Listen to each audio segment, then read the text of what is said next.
So listen, the very first World Cup that I watched in my life that I can actually remember was the 2002 World Cup. So that's when Brazil won. The last time they also defeated a European team, right?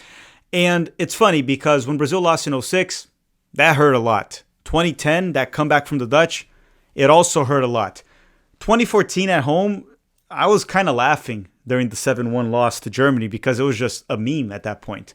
2018 hurt a little bit against Belgium. 2022 hurt a lot because of the way it happened. Now, this one to Norway, it's not that it hurt. I feel like I'm numb.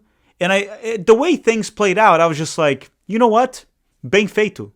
Which means just like, you deserved it, right, to Brazil. So Norway defeated Brazil 2-1, and Brazil is out of the 2026 World Cup. It's been 24 years since Brazil has defeated a European side in the knockouts, and they're out once again. With that said, what did we learn? Hello. If you're new here, I'm Filippo, and welcome to Chapéu Football, where we provide the best coverage of Brazilian football, in this case now, the World Cup in English. And don't worry, we will continue to cover the World Cup till the very end, okay? We're going to cover the World Cup till the very end. But today we're going to talk about Brazil and 7 things that I learned from this specific game, this loss to Norway. And you can let me know in the comment section down below, what did you learn from Norway 2, Brazil 1? We're going to talk about whose fault is it, why did Brazil lose, why did Norway win, and much more. Make sure to drop a like in this video. Do it right now. It's a great way to support the channel for free. Subscribe as well. And this video is brought to you by Proton VPN, but more on that later. Let's roll the intro and go to lesson number 1. Okay, let's talk about lesson number 1. And lesson number 1 is the reason why Norway won this game. And we're going to talk about later in the video the reasons why Brazil lost this game, and these reasons are different. But let's talk about why did Norway win this game? Well, the reason they won this game has a name, and his name is Erling Haaland. And you're going to say, of course, dumbass, Haaland scored 2 goals. Of course he's the reason they won. But understand what I'm about to say. Haaland is the big difference maker. He's better than any Brazilian player right now. Like, if you don't agree with me there, I don't know what to tell you. But most importantly, what I want to highlight about Haaland is he's ruthless. His mentality. He is ruthless. Like Brazilian players of the past. He doesn't care. And he believes in it. And he believes that he's the best. And you can see it. You can feel it. Like Romário, Ronaldo, Ronaldinho.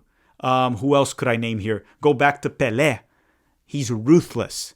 The current Brazilian generation is not. It hasn't been that way for like 10 years, 15 years. Anyhow, we'll talk more about the Brazilian players very soon. But again, Erling Haaland, to me, his best and biggest trait that puts him ahead of any Brazilian player, it's not the finishing, it's not the athleticism, the off-the-ball movement, it's the mentality. And the Brazilian players just don't have that mentality anymore, not these days. But anyhow, let's go to lesson number 2. Lesson number 2, there's this saying in Brazil, and I'm going to say it in Portuguese right now. Quem não faz, leva. Okay, and essentially what it means is if you have the opportunities to score and you don't take care of business, the ball is going to punish you and you're going to concede a goal. And that's what happened, right? Brazil had better chances to score. Bruno Guimarães wasted a penalty kick. Vinicius had a good shot that was saved by the goalkeeper. Vinicius set up Endrick for a 1v1 with the goalkeeper. Wasted again. Casemiro had a good shot and he put a horrible cross from very close range. Brazil had better chances to score, but quem não faz, leva. If you don't score, it's going to come back to bite you, and it came back to bite Brazil. Brazil had like a 2.7 something XG. Even if you remove the penalties, the XG is much higher than Norway. So they did what I expected. They created a lot. I said that on the predictions video, that Brazil would create a lot, and Brazil did, but they didn't finish their chances. Norway, they finished their chances. So the most efficient team won. Soccer or football is a fair sport. It doesn't matter if you have better opportunities. It doesn't matter if you dominate the opponent, which Brazil didn't dominate Norway, by the way. Whoever scores more wins. And Norway scored more. They won fair and square. Okay, now before we continue, don't forget to drop a like in this video. Do it right now. Subscribe to the channel as well. I'm going to put a quick word from the sponsor of this video, Proton VPN. Do not go anywhere. We'll be back in a minute. We just have a quick hydration break. The World Cup is here, and you want to watch the games without being watched. And that's why today we are partnering up with Proton VPN. With Proton VPN, you can watch the games with no tracking, no data collection, and your privacy being protected. I mean, we don't want that search history leaking. Essentially, you watch the game without being watched. Also, if you are traveling outside of the United States or out of your own home country during the World Cup, you can use Proton VPN. And that will allow you to access your home broadcasts from the subscriptions that you already have. Some people prefer a more familiar broadcast, so even miles away, it still feels like home. And if you use my link, which is protonvpn.com/Chapéu, as in CHAPEU, you will get a special offer throughout the World Cup. You can also use the link in the description of this video. And this is big. You'll get 50% off if you sign up for 1 month. You'll get 65% off if you sign up for a full year. Now, if you sign up for 2 years, you get 70% off, which comes out to be less than $3 a month. Again, just go to protonvpn.com/Chapéu to get that special offer. Thank you very much, Proton, for sponsoring the channel. Okay, we are back now for lesson number 3. And hopefully by now you have dropped a like in this video already. So lesson number 3 is, whose fault is it? What is the reason why Brazil lost? Because every World Cup when Brazil loses, they always try to point to that one player, the coach. Like, why did Brazil lose? Like, for example, in 2006 when Brazil lost, it was Roberto Carlos' fault because he was fixing his socks. In 2010, it was Dunga and Felipe Melo. 2014, well, that one was a crap show, right? So we don't know there. So there's always someone to blame, right? 2022, it was Fredge that didn't really come back to defend and lost the ball, went to attack for no reason, blah, blah, blah. This World Cup, I want to be rational here. And there are multiple reasons why Brazil lost. One of them is Brazil was wasteful, right? Brazil was wasteful. Bruno Guimarães wasted a penalty kick. Endrick wasted a chance. Casemiro, Vinicius. That is one of the main reasons for this specific game. If they scored those opportunities, right now we're talking about how Ancelotti got it right and how Brazil is great if they converted that. If Bruno scores the penalty kick, for example. Ancelotti, is he at fault? A little bit. I know some people are going to want to blame him quite a bit. I thought the roster construction, like maybe João Pedro could have helped this game. Right? I'm not blaming Neymar, but maybe João Pedro was a better option than Igor Thiago. Ancelotti has some blame. Bruno Guimarães, Endrick has some blame. But the biggest blame of them all, the one that really messed up this entire World Cup for Brazil, was CBF. This cycle was a mess. Started with Ramon, Fernando Diniz, Dorival, hired Ancelotti late. Ancelotti changed the way Brazil plays. Brazil was clearly a reactive team in this game. They let Norway have the ball, which in the past, that is unheard of for Brazil. So Ancelotti would have needed time to implement that into the Brazilian national team. And this whole cycle with CBF was a mess. Are the players at fault? Yes, the players are at fault. Is Ancelotti at fault? Yes, he is. But the biggest blame of them all, we all know who to point to. It's the Brazilian Football Federation. It's CBF. And hopefully for the 2030 cycle, the next World Cup cycle, they don't do everything they did during this one. This one was truly a mess. They have a new president, Samir. The guy before, Edinaldo, whatever the hell his name was, we made a whole video about him. It was just a complete shit show. Lesson number 4, and I kind of talked about this one a little bit during the Erling Haaland lesson, the first one. What I want to say is this. The Brazilian teams after 2002, they all have the talent, or they had, right? That was in the past. They had the talent to win the World Cup. I don't care what anyone says.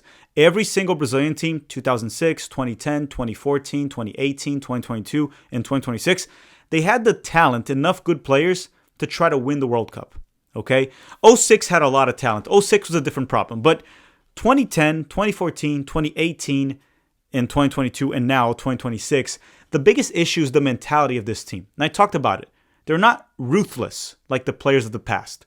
They're mostly weak-minded, soft. Like Bruno Guimarães wasting that penalty kick, that guy was nervous. Endrick wasting that chance, he was nervous. A lot of these players, when Brazil bends, they break. This generation, right? And the previous one. Like if you go from 2010 beyond, that's been Brazil. They have the talent. They have good players. They could win the World Cup. That's why they're always candidates to win the World Cup. The talent is there. They don't have the mindset, the mentality. They don't have the same mentality that Erling Haaland has, or the Argentine players with Messi. They just don't have it in them. Now, can that change? I don't know. It might be an issue with Brazil as a country. It might be an issue with these specific players. But mentality is the biggest issue with the players right now. The talent is still there. Brazil still has good players. Lesson number 5 is about Neymar. And listen, regardless of what you think of Neymar, right? Because he's adored and loved by a portion of the Brazilian population, and he's hated by another portion. Regardless of what you think of Neymar, let's stop here for a second, at least with the hate, right? This was a very sad ending to his World Cup career. So he's had a very good club career, in my opinion. Won the Libertadores, won the Champions League, scored multiple goals. He did well for club. For country, he's the top goal scorer in Brazilian national team history, top assister. But in World Cups, it's very mediocre. He never played past the quarterfinals because he got injured in 2014. Lost in the quarterfinals in 2018. Quarterfinals in 2022. Not really because of him, but he did lose. And then now in this World Cup, he barely played. It's just sad, right? And then he ends his World Cup career scoring a meaningless penalty kick where Brazil's eliminated 2-1 to Norway in a World Cup where he played like 30 minutes total. Regardless of what you think of Neymar, he is a Brazilian national team legend. He is a Brazilian legend. And this is a very sad ending to his national team career. I really think a lot of people, when they go back in time, they're going to compare his national team career to what Zico had with Brazil, right? There are some similarities. I'm not comparing these two players, okay, before Flamengo fans get pissed off at me. So, yeah, that's lesson number 5. I'm a big Neymar fan. I'm sad. I'm sad for him. I truly am. This is probably not really what he deserved, but that's the end of his Brazilian national team career. Lesson number 6 is, I want to make this clear. We've had Alisson now for 3 straight World Cups, right? 2018, 2022, and 2026. We have to move on from Alisson. Brazil needs to find a goalkeeper that makes saves. Did you guys see the goalkeeper from Norway? He made saves. The Norwegian goalkeeper kept them in this game in many opportunities that Brazil had, including a penalty kick. Do you remember Alisson making big saves for Brazil? He kind of did make a good save in the first half on a finish from Martin Odegaard. But again, is Alisson at fault for Brazil losing? No. But he could have done better. Like, if you go back to the 2018 World Cup also, when we played Belgium and we lost, almost everything they kicked in went in. Alisson was not making big saves. Courtois, on the other hand, made massive saves and was the big reason why Belgium knocked out Brazil. And it felt this way, again, this game, specifically against Norway. The Norwegian goalkeeper made saves. Alisson, again, not really. He's a good goalkeeper, don't get me wrong. But if Brazil wants to ever win a World Cup again, you need a goalkeeper, again, that is ruthless, that makes big saves, that keeps you in the game. He's not it. He's not it. Could he still play the next World Cup based on his age? Maybe. Goalkeepers can play when they're old and play at a high level. But Brazil needs to find a better goalkeeper, a guy that actually makes saves. It makes saves. Sorry about that. I stuttered for a second. It's just not Alisson. We have to move on from him. Lesson number 7 is Carlo Ancelotti is staying. Brazil renewed the contract with him, and they're not going to fire him. And listen, he does have some blame for everything that happened. He built the roster. He selected the players. He selected the tactics, the approach. And he's changed the way Brazil plays, right, to a more reactive approach. And I'm not going to talk about this in this video. We can talk about it in a separate video. But Ancelotti will stay for 4 years. And now he doesn't only have 12 months to prepare for the World Cup. He has 4 years. He has to change the mindset of these players, the culture in this team, and build a new team. Because a lot of the guys that were here, some of them shouldn't be here. They won't be around, right? Casemiro's done, thank God. Danilo, another big problem. He's done, thank God. Trying to think, Marquinhos might be done by then. Maybe Marquinhos is not around.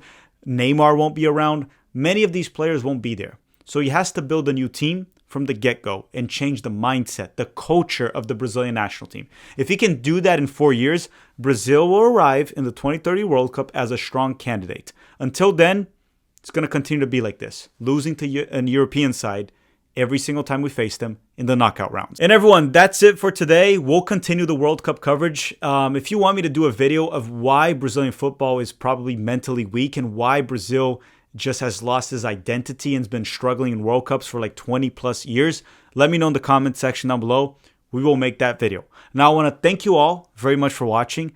Drop a like. It sucks, but the World Cup continues. There's a lot to cover. There's a lot to talk about, and there's a lot to enjoy. So sit back, relax, try to enjoy the World Cup, and that's all for today. Thank you very much for watching, everyone, and have a great day. Hey, I actually want to say one thing before closing this video. So for everyone that's going to be overreacting and saying we have to fire Carlo Ancelotti and all that, think about this for a second.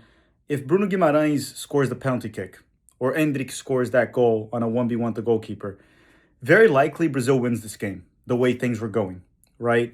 And then if Brazil wins the game 1-0, Ancelotti's a genius. They lose because the players made mistakes. He's a dumbass. Now, sure, there's the whole thing about playing reactive and giving Norway the ball and not holding possession, blah, blah, blah. The issues with the Brazilian national team are far deeper than Carlo Ancelotti, and that's all I wanted to say. I would keep him for now, see how he does, give him some time, and we can go from there.